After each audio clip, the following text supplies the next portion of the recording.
माझं सोलापूर न्यूजमध्ये आपल्या सगळ्यांचं स्वागत। पुण्यामधून 46 ग्रॅम MD ड्रग्ज सोलापुरात घेऊन आलेल्या दोघांना पोलिसांनी जेरबंद केले।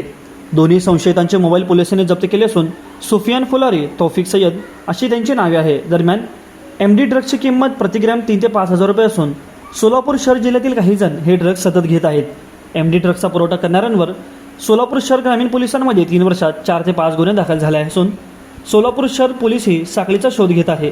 सुफियान हा मूळचा बुरानपूर तालुका अक्कलकोट येथील रहिवासी असून यापूर्वी ड्रग्ज घेऊन आला व सोलापुरात अशी माहिती जेलोड पोलिसांच्या प्राथमिक तपासात समोर आली। सोलापूर ग्रामीण व शहर पोलिसांनी यापूर्वी देखील MD ड्रग्ज घेऊन आलेल्यांवर कारवाई केली। ड्रग्ज नियमितपणे घेऊन येणारे सोलापूरमध्ये असून त्यांना अवैध व्यवसायातील तरुण ड्रग्जच्या मागणीनुसार ड्रग्ज पुरवठा करतात। सुफियान हा त्याच्या संपर्कातील लोकांना ड्रग्ज देण्यासाठी येत होता।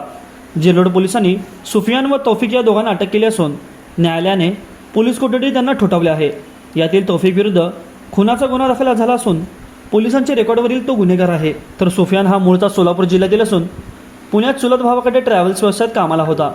सोलापूर शहर जिल्ह्यातील माहिती आल्याने तो नेहमीच सोलापुरात येत होता अशी माहिती समोर आली असून तो सोलापुरातील कोणाकोणाच्या संपर्कात होता याचा शोध पोलीस घेत आहेत। माझं सोलापूर न्यूज या यूट्यूब चॅनलला सबस्क्राईब करा आणि बेल आयकॉन प्रेस करायला विसरू नका।